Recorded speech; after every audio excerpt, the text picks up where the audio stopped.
네 번째 말씀입니다. 성탄절까지 해서 총 네 번째 이제 말씀인데, 오늘은 이제 2024년도 마지막 주일 예배입니다.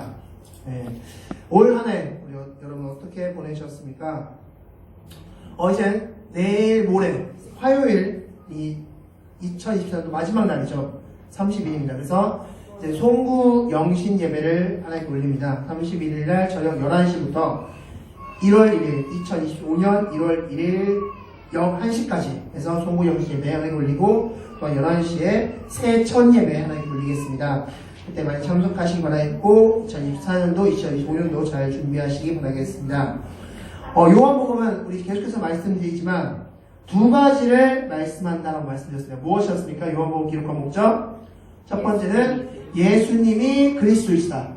예수님이 구원자이시다. 두 번째는 구원은 예수 그리스도를 통해서 이루어진다. 성령님이 적용시켜 주신다. 이것은 그 당시에 유대교의 수장이었던 가말리엘 2세의 핍박에 의해서 고통받고 회의감을 갖고 있는 그리스도인들을 위해서 쓴 책이다 라고 말씀드렸습니다. 자, 그 책이 바로 요한복음인데, 오늘 본문은 이제 요한복음 11장 전체 부분으로서 바로 나사로의 사람입니다. 여러분 너무나 잘 아시는 사건일 텐데, 오늘 이 말씀을 통하여서 하나님께서 말씀하시는 것을 귀담아 들으시기 바라겠습니다. 자, 말씀의 구조는 이렇습니다. 17절부터 19절은 베다니로 향하는 예수님, 20절부터 27절은 마르다와의 대화, 28절부터 33절은 마리아와의 대화, 34절부터 44절은 나사로를 살리신 사건, 이렇게 총 네 부분으로 나누어 볼 수 있습니다. 오늘의 질문은 이것입니다. 예수님은 왜 우셨을까? 이 질문에 대해서 같이 생각하면서 나가도록 하겠습니다. 자, 오늘 이야기, 나사로 이야기입니다. 먼저 우리 1절 말씀부터 11장 1절 말씀 다 같이 한번 읽겠습니다. 11장 1절입니다. 읽겠습니다. 시작! 어떤 병자가 있으니 이는 마리아와 그 자매 마르다의 마을 베다니에 사는 나사로라. 아멘. 자, 어떤 병자, 환자가 있었는데, 아픈 사람이 있었는데, 그의 이름은 나사로고, 그는 마르다와 마리아의 가족이었다라고 말씀하고 있습니다. 자, 그렇게 나사로를 먼저 처음에 소개해주고, 그 다음에 2절 말씀을 보면 그 중에서 마리아를 소개하는데, 그 마리아는 이제 다음 장이었죠. 12장에 보면 향유 옥합을 깨트리는 사건이 나옵니다. 그 향유 옥합을 깨트린 주인공이 누구다? 이 마리아다라고 말씀해주고 있습니다. 자, 그러면서 이제 이 나사로를 처음에 소개시켜 준 후에 3절 말씀을 다 같이 한번 읽겠습니다. 3절입니다. 시작! 이에 그 누이들이 예수께 사람을 보내어 이르시되 주여 보시옵소서, 사랑하는 그 자가 병들었나이다 하니. 아멘. 자, 사랑하시는 나사로가 병들었습니다. 빨리 와주십시오 라면서 마르다와 마리아는 사람을 보냈습니다. 예수님께. 그리고 예수님께서 이제 그 소식을 들었는데, 자, 이제 4절부터 핵심적인 부분을 같이 읽겠습니다. 자, 알겠습니다. 시작! 예수께서 들으시고 이르시되 이 병은 죽을 병이 아니라 하나님의 영광을 위함이요 하나님의 아들이 이로 말미암아 영광을 받게 하려 함이라 하시더라. 아멘. 자, 하나님이 아들이 이로 말미암아 영광을 받는다고 말씀하고 있습니다.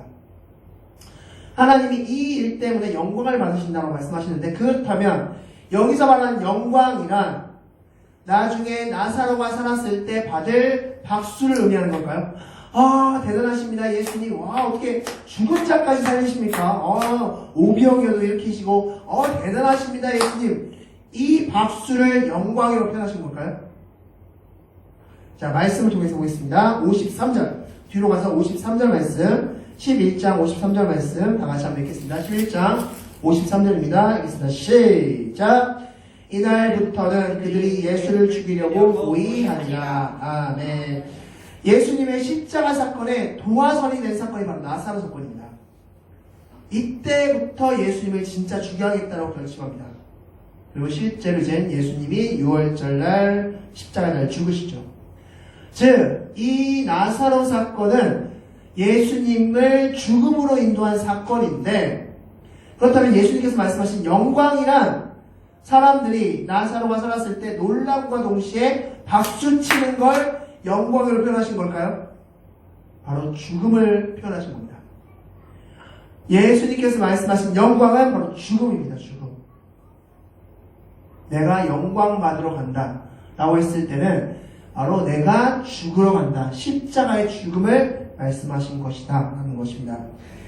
12장 24절 요한복음 12장 24절 말씀 너무나 유명한 말씀이죠. 하늘의 밀이 땅에 떨어져 죽지 않으면 그대로 있고 죽으면 많은 열매를 맺느니라. 아멘. 죽음을 의미하고 있습니다. 즉 영광은 죽음을 동반하는 것이다 라고 말씀하고 있습니다. 우리 역시 우리가 죽어야지만이 하나님께서 영광 받으신다는 사실을 기억하시기 바라겠습니다. 그게 바로 성경에서 말씀하고 있는 가르침입니다. 이 나사로 사건 바로 예수님의 십자가 사건의 도화선이 된 사건이다 라는 것을 기억하시면서 자, 이 나사로가 이제 좀 더 자세히 한번 보도록 하겠습니다. 이 나사로 사건은 크게 두 가지로서 이해할 수 없는 것들이 분명히 존재합니다. 자, 첫 번째는 가장 유명한 사건일 수 있는데 늦게 출발한 사건이 있습니다. 늦게 출발한 6절 말씀 다 같이 읽겠습니다. 6절 말씀입니다. 다 같이 읽겠습니다. 시작! 나사로가 병들었다 함을 들으시고 그 계시던 곳에 이틀을 더 유하시고 아멘. 자, 나사로가 병들었다는 소식을 들었습니다. 그런데 큰일 났다 빨리 가자 빨리 재촉하면서 갈 법한데 예수님께서 어떻게 하셨다? 이틀을 더 유하셨다. 일부러 이틀을 머무셨다. 예루살렘에 이틀을 더 머무셨다라고 말씀하고 있습니다. 자, 그래서 14절 말씀 보면 나사로가 죽었다라고 예수님은 선포하고 있습니다. 그렇게 본다면 예수님은 나사로가 죽을 때까지 기다린 것처럼 보입니다. 뭔가 이상합니다. 예수님이 뭔가 이상한 사람으로서 비춰집니다. 그래서 혹자는 이렇게 또 질문할 수 있습니다. 준비하는데 좀 오래 걸렸나 보죠. 그리고 거리도 좀 멀었나 보죠. 라고 이야기할 수 있습니다. 자, 이것에 대해서 성경은 또 이렇게 대답하고 있습니다. 18절 말씀 다 같이 읽겠습니다. 18절입니다. 시작! 베다니는 예루살렘에 가깝기가 한 오리쯤 되매 아멘. 자, 질문 드리겠습니다. 오리쯤 된다는 게 무슨 뜻일까요? 자, 말씀을 통해서 우리 확인하겠습니다. 마태복음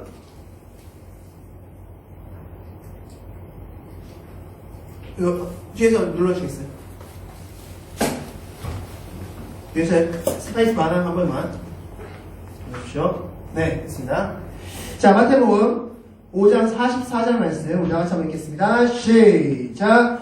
또 누구든지 너로 억지로 오리를 가게 하거든 그 사람과 심리를 동행하고 아멘. 자, 여기서 뭐라고 말씀하고 있습니까? 예수님께서 억지로 오리를 가게 하거든 이렇게 말씀하셨습니다. 억지로 오리. 왜 여기서 오릴까요? 표현이 왜 오릴까요? 오늘 본문도 오리라고 표현했습니다. 예루살렘에서 베다니 거리가 오리. 예수님도 억지로 오리를 가게 하거든 이라고 표현하고 있습니다. 자, 이게 무슨 뜻이냐면 우리가 요즘에 너무나 가까운 거리를 표현하는 표현 방법이 뭡니까? 코앞이다. 야, 코앞에 있어. 정말 코앞에 있나요? 그게? 진짜 코앞에 있는 건가요? 아니죠. 그만큼 가깝다는 걸 표현하는 겁니다.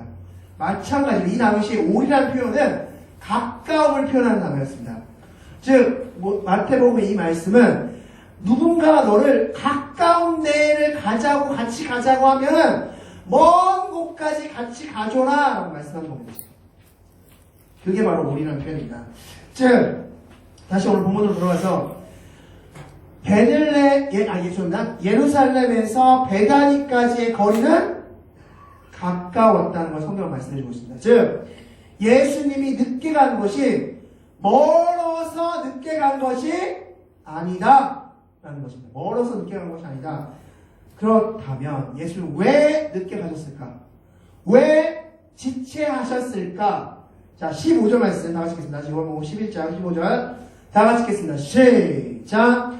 내가 거기 있지 아니한 것을 너희를 위하여 기뻐하노니 이는 너희로 믿게 하려 함이라. 그러나 그에게로 가자 하시니 아멘.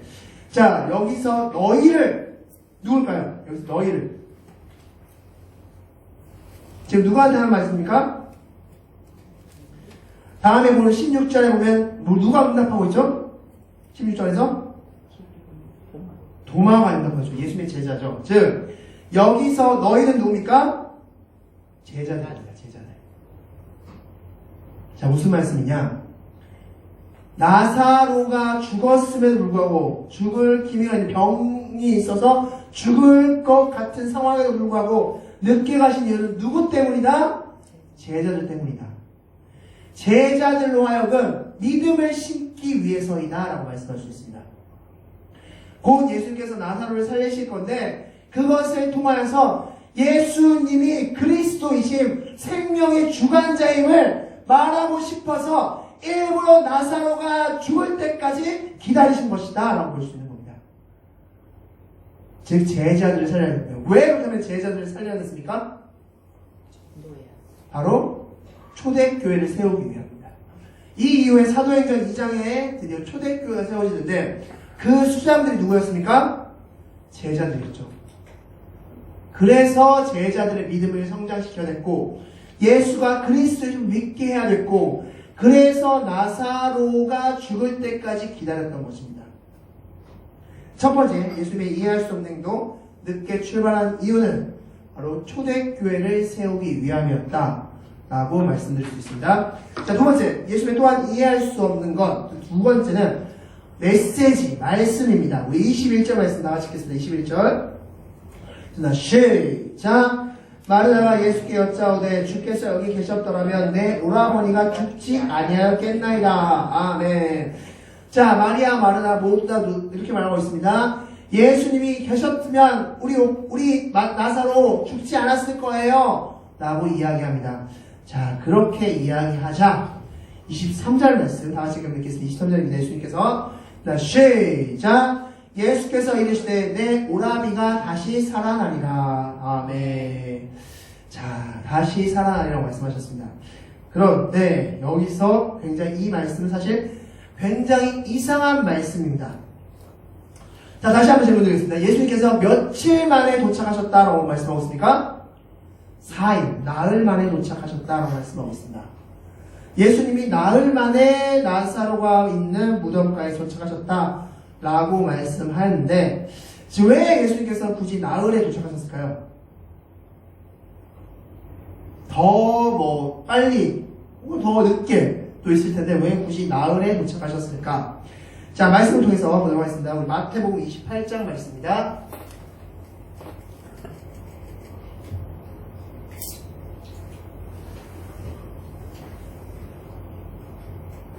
네, 엔터 한 번만 눌러주세요.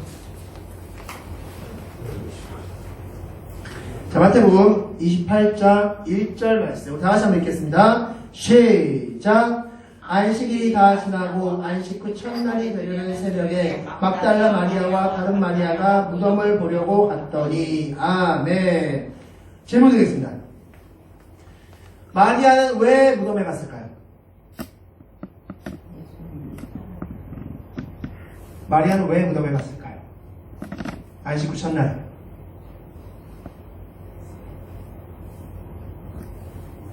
혹 이렇게 생각하시거나 답변하실 분 계십니까? 예수님께서 3일 후에 다시 부활하신다고 했기 때문에 그래서 정말 부활하셨나? 라는 궁금증 때문에 갔다 라고 답하시는 분 계십니까?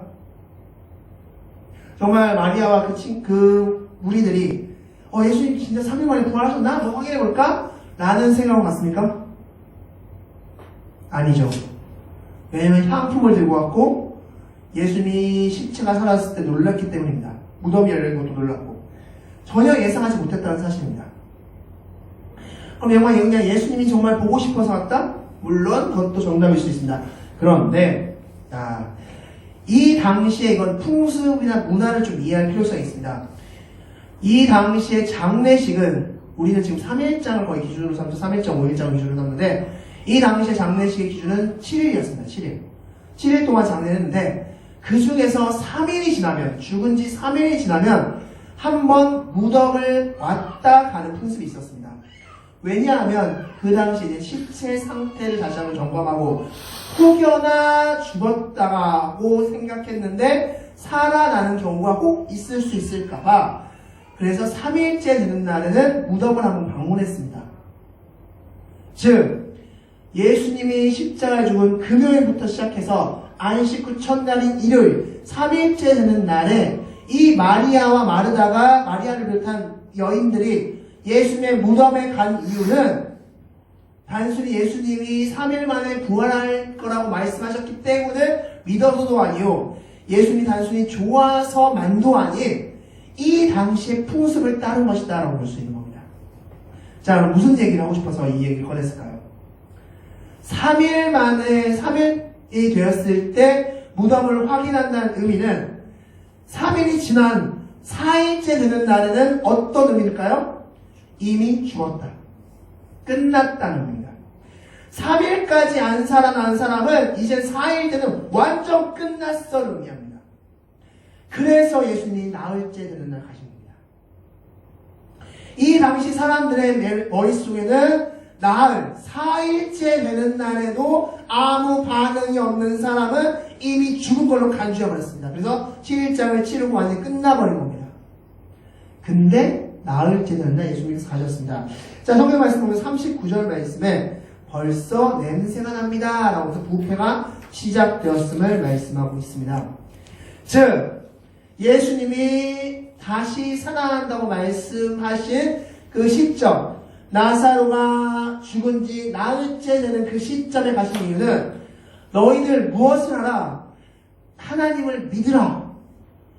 나를 믿으라. 라는 메시지를 심어주고 싶어서 이 메시지를 던지신 것이고 일부러 나흘째 되는 날에 가신 것이다 라고 볼 수 있는 겁니다. 바로 그런 의도를 말씀하신 것이다 라는 겁니다. 창세기 17장 17절 말씀, 하나님께서 이삭을 주신다고 했을 때 아브라함이 뭐라고 얘기합니까?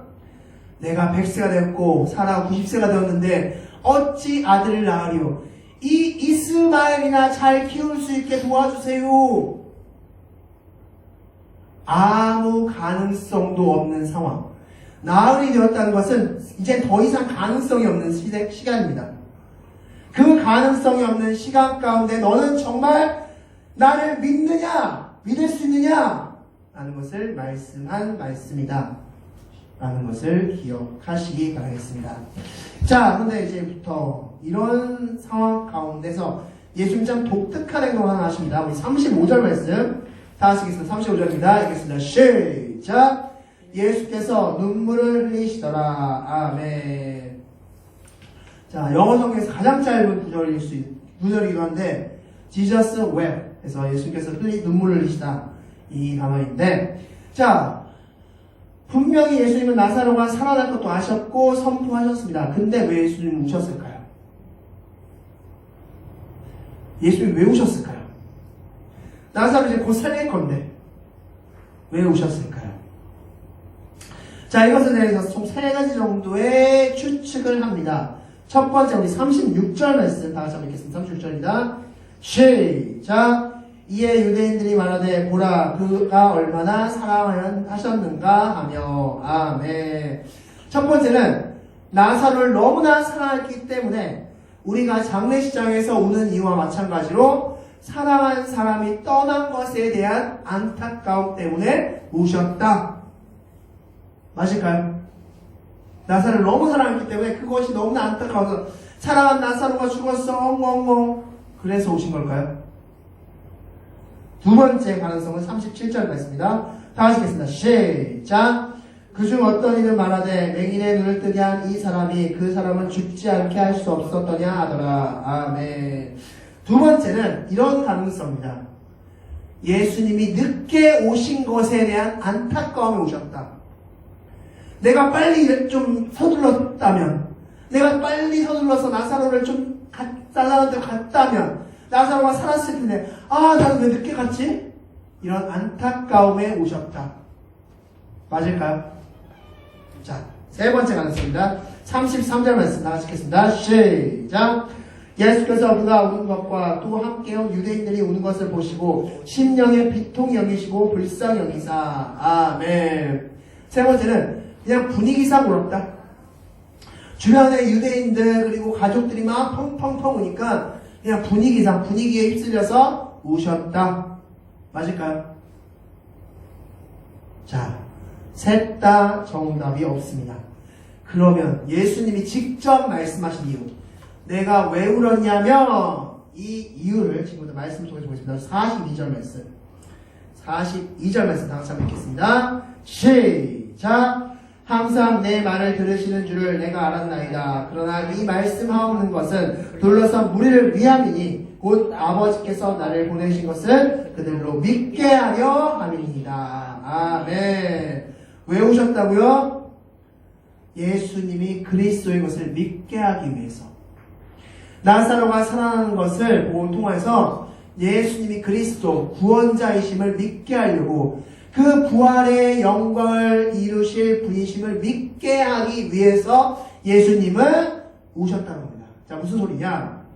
지금 예수님이 이제 이때가 언제냐?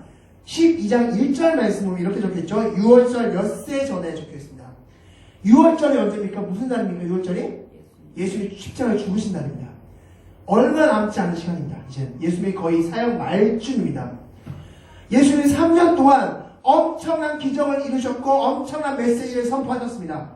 수많은 일을 이루셨습니다. 오병이어 기적도 이루시고 물리를 걷기도 하셨고 엄청나게 많은 일을 이루셨는데 지금 예수님이 이 나사로를 살리실 것이다. 나사로를 다시 살리실 역사, 생명의 주인이시다라는 그 믿음을 가진 사람이 제자를 포함해서 있었습니까? 없었습니까? 없었어요. 단 한 명도 예수님이 다시 살릴 겁니다. 저는 믿습니다. 당신이 하나님의 아들 아니십니까? 구원자 아니십니까? 그리스도 아니십니까? 메시아 아니십니까? 라면서 믿음을 표현하는 사람이 단 한 사람도 없었습니다. 3년 동안 예수님을 따라다녔던 제자들 또한 그런 표현을 아무도 하지 않았습니다. 그것 때문에 오신 겁니다.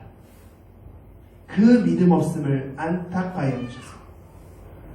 이제 나 곧 죽을 텐데, 십자가에서 죽을 텐데 이들을 어떡합니까 하나님? 이 믿음 없음을 어떡합니까 하나님? 라면서 오신 겁니다. 우리 역시 예수님이 우리를 바라보시면서 우시는 그런 일이 없어야 될 줄 믿습니다. 이 믿음 없는 이들을 어떡합니까 하나님? 나 이제 곧 죽을 텐데, 십자가에서 죽을 텐데, 부활할 텐데 이 어떡합니까? 아직도 나는 그리스도라는 것을 못 믿고 있습니다. 어떡합니까? 나는 안타까웁니다. 이게 바로 눈물의 이유였습니다. 그리고 나서 하신 것이 바로 나사로를 살리신 일이죠. 39절 말씀 다 같이 읽겠습니다. 시작. 예수께서 이르시되 돌을 옮겨놓으라 하시니 그 죽은 자의 눈이 마르다가 이르되 주여 죽은 지가 벌써 나흘이 되었음에 벌써 냄새가 나나이다. 아멘.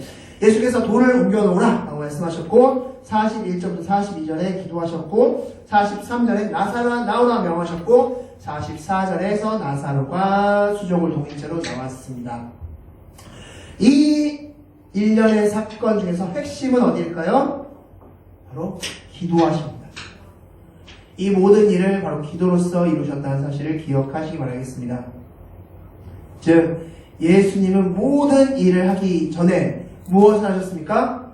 기도를 하셨고 그 기도가 응답된 것이 바로 기적의 사건이었음을 기억하시기 바라겠습니다. 그렇다면 이제 이 말씀을 우리에게 적용시켜 보도록 하겠습니다. 엎드림 교회의 주제가 무엇입니까? 엎드림 교회 주제? 네, 주제는 하나님께 엎드림이 축복이다. 질문 드리겠습니다. 2024년도 축복 많이 받으셨습니까? 네, 2024년. 제가 이 말씀을 준비하면서 그리고 기도하면서 기도한 것이 있다면 하나님 많이 엎드리신 분들은 많은 축복 가운데 2024년도를 보내셨을 것이고 그러지 못했다면 그러지 못했을 것이라 생각합니다. 하나님께 엎드리는 자, 엎드리는 것이 바로 축복임을 기억하시기 바라겠습니다. 예수 그리스도도 모든 것을 행하실 때 기도로서 행하셨습니다. 그리고 그 영광을 나타내셨습니다. 우리에게 적용한다면 우리 역시 하나님께 엎드림이 축복임을 기억하며 우리가 정말 축복된 2025년도를 보내고 싶다면 어떻게 될까요? 엎드리셔야 됩니다.